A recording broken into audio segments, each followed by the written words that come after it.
situação aqui, eu quero saber de você.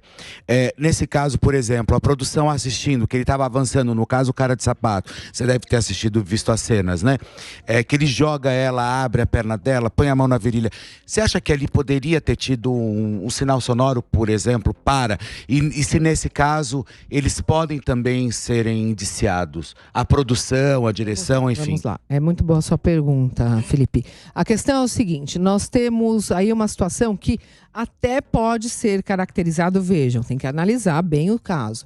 Mas, levando em consideração que a vítima estava sob efeito de álcool, estava embriagada, é uma das situações de vulnerabilidade pela nossa lei.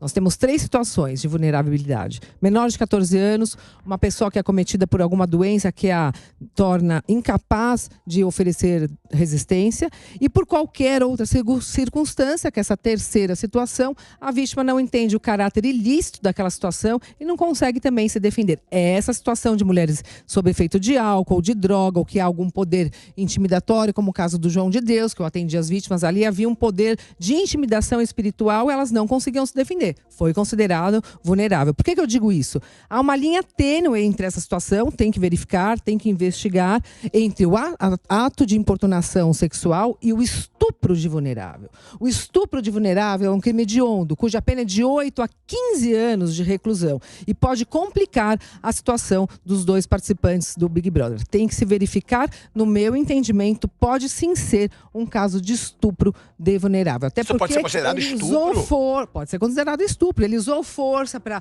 tentar abrir as pernas dela, usou de violência contra essa mulher. Ela estava num estado de diminuição da sua inteligência, de resistência, então pode ser considerado estupro. Eu já peguei casos assim que foram considerados estupro. Artigo 217-A do Código Penal, a pena é muito mais grave. A da importunação sexual, a pena é de 1 a 5 anos mais multa. Nesse caso, é de 8 anos a pena mínima. E, por ser 8 anos, necessariamente, uma vez condenados, eles têm que cumprir em regime fechado pela quantidade de pena e hediondez do crime. Outros convidados que a gente vai ter, o Felipe perguntou se a produção também pode ser... Então, isso é importante, Felipe. A empresa, pessoa jurídica no Brasil, não responde por crime. É só a pessoa física. Há algumas exceções, como no caso de crimes ambientais.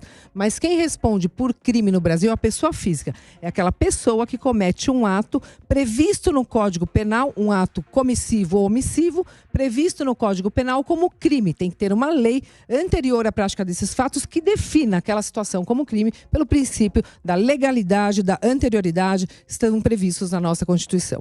Então, se uma pessoa comete aquele ato considerado crime, só ele responde por aquele crime ou quem participou.